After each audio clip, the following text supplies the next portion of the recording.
সারা পৃথিবীতে প্রায় ৭,০০০-এর মতো ভাষা আছে।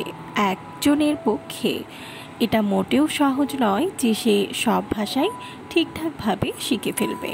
তাই আমরা কোন ভাষা শিখব আর কোন ভাষা শিখব না তা মূলত নির্ভর করবে আমরা কী উদ্দেশ্যে ভাষাটি শিখতে চাচ্ছি।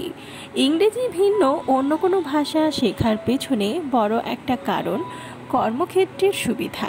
আপনি যদি বাংলাদেশের প্রেক্ষাপট চিন্তা করেন তবে দেখতে পাবেন হাজার হাজার বাংলাদেশি শ্রমিক প্রতি বছর কর্মসংস্থানের উদ্দেশ্যে মধ্যপ্রাচ্য বা ইউরোপের কিছু দেশে পাড়ি জমাচ্ছে। এসব দেশে সাধারণ শ্রমিক পর্যায়ের কর্মক্ষেত্রগুলোতে সে দেশের মাতৃভাষা বেশি ব্যবহার হয় বিধায় এই ভাষাগুলোতে দক্ষ শ্রমিকদের অগ্রাধিকার দেওয়া হয়। এসব দেশে যাবার পূর্বে তাদের ভাষায় সাধারণ যোগাযোগ দক্ষতা থাকাটা বেশ জরুরি। বাইরের দেশে কর্মসংস্থানের উদ্দেশ্যে যাবার পূর্বে অনেকেই সে দেশের ভাষা শিক্ষার ওপর ৩ বা ৬ মাসের প্রস্তুতি বিষয়ক কোর্স করে নিতেও দেখা যায়। তাই নিজের প্রয়োজনের সাথে সামঞ্জস্য রেখে ভাষা চর্চা করাটাই উচিত। আপনার যদি চীনের কোনো বিশ্ববিদ্যালয়ে উচ্চশিক্ষা গ্রহণ করার ইচ্ছা থাকে বা চীনে কাজ করতে যাওয়ার পরিকল্পনা থাকে তবে সেক্ষেত্রে চীনা ভাষা শিখে রাখাটা বেশ দরকার। বর্তমান সময়ে চীন পলিসিগত দিক থেকে যথেষ্ট রক্ষণশীল। নিজেদের আবিষ্কৃত প্রযুক্তি ব্যবহারের পাশাপাশি যোগাযোগ বা পড়াশোনা সব ক্ষেত্রেই তারা চীনা ভাষাকে প্রাধান্য দেয়। তাছাড়াও চীনা ভাষাভাষীর সংখ্যাটা পৃথিবী জুড়ে ১ বিলিয়নেরও বেশি। বিশ্বের প্রথম সারির অর্থনৈতিক পরাশক্তির এই দেশটিতে পাড়ি জমাতে চাইলে চীনা ভাষায় যোগাযোগ দক্ষতা বেশ সুবিধা দেবে।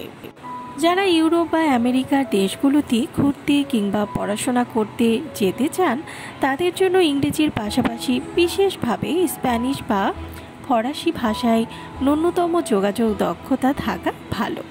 উত্তর আমেরিকার অনেক মানুষ এমনকি ক্যালিফোর্নিয়া, টেক্সাস বা অ্যারিজোনার মতো স্টেটগুলোতে অনেকেই স্প্যানিশ ভাষায় কথা বলতে পছন্দ করে।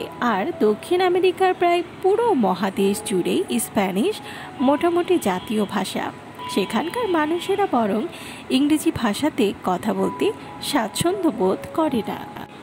এছাড়াও ইউরোপের দিকে অধিকাংশ দেশেই স্প্যানিশ বা ফ্রেঞ্চ ভাষার ব্যাপক প্রচলন আছে।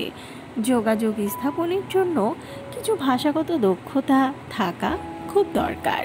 বিশেষ কোনো কর্মক্ষেত্রের পরিকল্পনা বা শিক্ষা অর্জনের উদ্দেশ্য বাদেও ভাষা শেখা যায়। একটা ভাষা মূলত তার সমাজ সংস্কৃতির একটা বড় অংশের প্রতিফলন ঘটায়। একটি দেশ সম্পর্কে গভীরভাবে জানতে হলে অন্যদের রচনা পড়ে বা সে দেশের ভাষায় রচিত সাহিত্যকর্ম, সঙ্গীত ইত্যাদির অনুবাদের মাধ্যমে ততটা অনুভব করা যায় না যতটা সরাসরি সে ভাষার রচনার মধ্য দিয়ে পারা যায়। এছাড়াও একজন ভিন্নভাষীর মন সহজে জয় করে নেওয়ার অন্যতম চমৎকার উপায় হলো তার সাথে তার মাতৃভাষায় মনের ভাব বিনিময় করা। আমাদের সাথে যেমন ভিন্নভাষী কেউ ভাঙা ভাঙা অশুদ্ধ বাংলায় কথা বললেও আমরা তাতে যার পরনাই খুশি হই, অন্যদের ক্ষেত্রেও ব্যাপারটি একইভাবে কাজ করে। যোগাযোগের পাশাপাশি বাড়ে অন্তরঙ্গতাও। ভিন্ন ভাষার শিক্ষার পাশাপাশি পারস্পরিক শ্রদ্ধাবোধ আর অন্যদের সংস্কৃতির প্রতিও আগ্রহ জন্মায়। ভিন্ন ভাষাভাষী ও তাদের সংস্কৃতির প্রতি ইতিবাচক মনোভাব সৃষ্টি হয়।